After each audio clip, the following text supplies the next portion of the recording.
ماشاء اللہ لا حول ولا قوة الا باللہ العلی العظیم۔ اعوذ باللہ السمیع العلیم من الشیطان الرجیم۔ بسم اللہ الرحمن الرحیم۔ الحمد للہ رب العالمین، والصلاة والسلام علی المبعوث رحمتا للعالمین، سیدنا محمد ابی القاسم محمد وعلی اہل بیتہ الطیبین الطاہرین المعصومین، واللعنۃ الدائمۃ علی اعدائہم ملعونین من یوم ھذا الی قیام یوم الدین۔ اما بعد، قال اللہ تبارک و تعالی فی کتابہ المجید، بسم اللہ الرحمن الرحیم۔ هل يستوي الذين يعلمون والذين لا يعلمون؟ اللہم صل علی محمد وآل محمد۔ میرے نہایت ہی معزز اور محترم سامعین گرامی، تمام تر تعریفیں اس خالق کائنات کے لیے ہیں کہ جو ایسا علیم ہے کہ جو انسان کے ظاہری احوال کو بھی جانتا ہے اور ان رازوں کو بھی جانتا ہے جو دلوں میں چھپائے ہوئے ہیں، اور وہ ایسا بصیر ہے کہ جو دکھنے والی چیز کو بھی دیکھتا ہے اور نہ دکھنے والی چیز کو بھی دیکھتا ہے، اور وہ ایسا سمیع ہے کہ بولنے والوں کی آواز کو سنتا ہے اور نہ بولنے والوں کے ارادوں کو سمجھتا ہے۔ اور درود و سلام ہو ان ہستیوں پر جن کے فضائل اس قدر زیادہ ہیں کہ خود فرماتے ہوئے نظر آتے ہیں لا یرقی الی الطیر، کہ سید الموحدین امیر المؤمنین علی ابن ابی طالب یہ فرماتے ہیں کہ کسی شخص کی فکر کے پرندے میں علی ابن ابی طالب تک پرواز ہی نہیں کر سکتے۔ تو میں نے آپ کے سامنے قرآن مجید کی آیت مجیدہ تلاوت کی ہے، جس کے اندر ارشاد رب العزت ہو رہا ہے کہ کیا جاننے والے اور نہ جاننے والے برابر ہو سکتے ہیں؟ کیا عالم اور جاہل برابر ہو سکتے ہیں؟ یقیناً عالم اور جاہل برابر نہیں ہو سکتے۔ یقیناً عالم کا رتبہ بلند ہے اور جاہل کا رتبہ پست ہے۔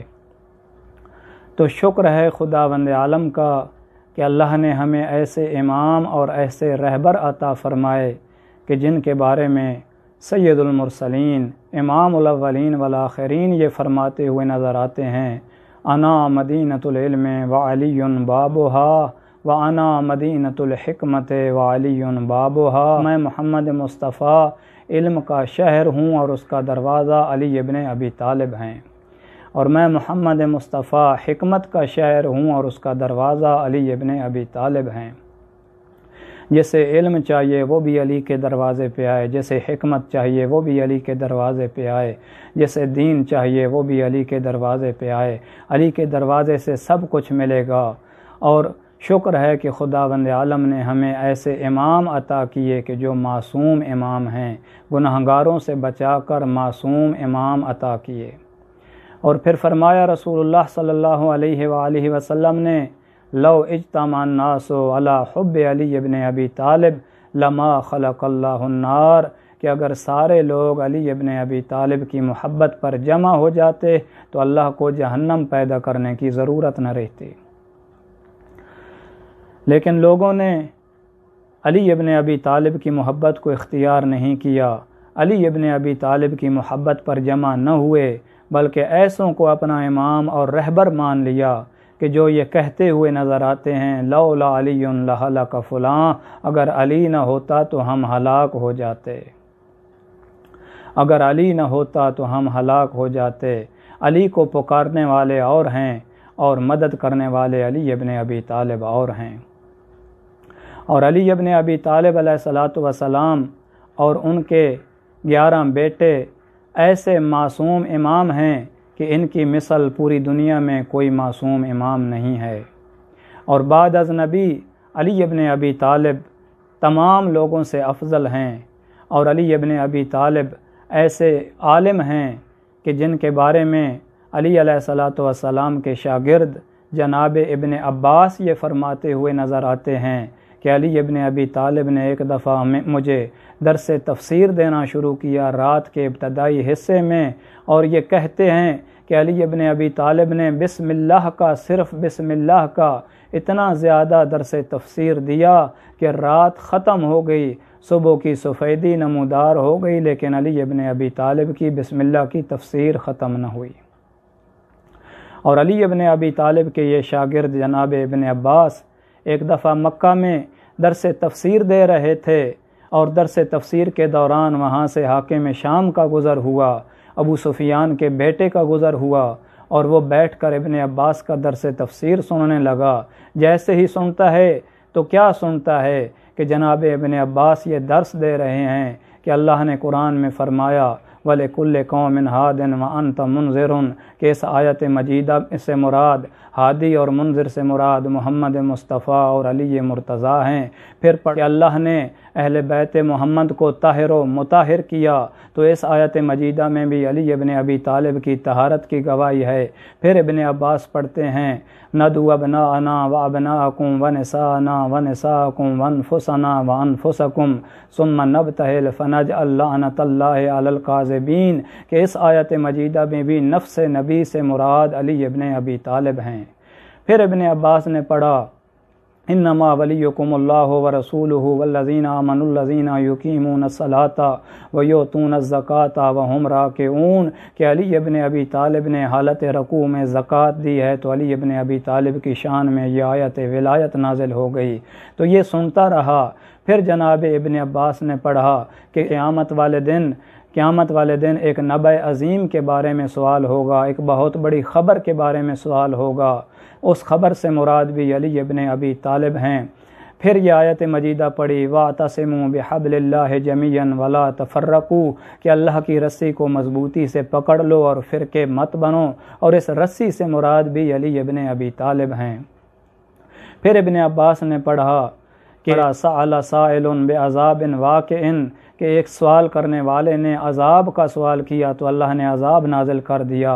تو اس آیت مجیدہ کی تفسیر میں ابن عباس فرماتے ہیں کہ جب غدیر خم کے مقام پر علی ابن ابی طالب کا بازو بلند کر کے نبی کریم نے علی ابن ابی طالب کی ولایت اور امامت کا اعلان کیا تھا، تو اس کے بعد حارث بن نعمان فہری نے اس کا انکار کیا، تو جیسے ہی اس کا انکار کیا تو اللہ نے عذاب نازل کیا اور علی ابن ابی طالب کا دشمن وہاں پر ہی ختم ہو گیا۔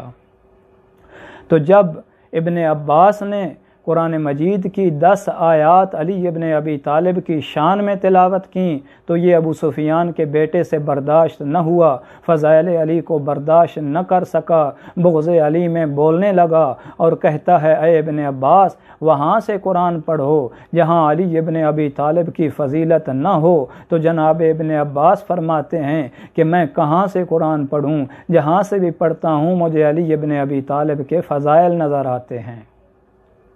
تو یہ کہتا ہے ابن عباس یہ آیت مجیدہ پڑھو اذا زلزلت الارض زلزالہا واخرجت الارض اثقالہا۔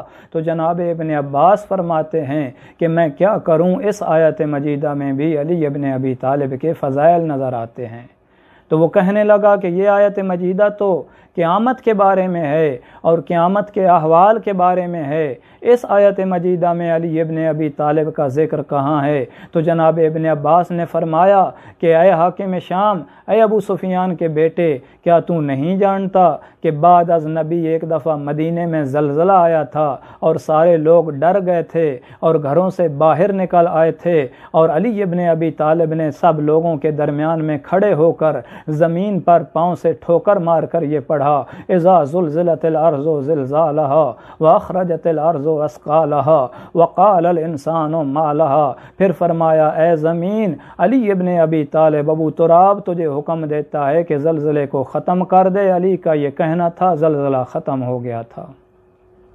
جب یہ سنا اس نے تو کہتا ہے اے ابن عباس پھر سیدھا کہہ دو کہ جب تک قرآن رہے گا علی کا ذکر رہے گا۔ تو اس مقام پر شاعر نے کیا خوبصورت یہ شعر پڑھا۔ شاعر کہتا ہے ضروری تو نہیں آگ سے جل جائے بشر، بغض حیدر بھی کلیجوں کو جلا دیتا ہے۔ تو یہ علی کے فضائل سے جلنے لگا۔ تو جو بھی علی کے فضائل سے جلتا ہے وہ محمد مصطفیٰ کے قول کے مطابق کبھی مومن نہیں ہو سکتا۔ یا علی لا یحبک الا مومن ولا یبغضک الا منافق۔ اے علی آپ سے وہی محبت کرے گا جو مومن ہوگا اور وہی بغض رکھے گا جو منافق ہوگا۔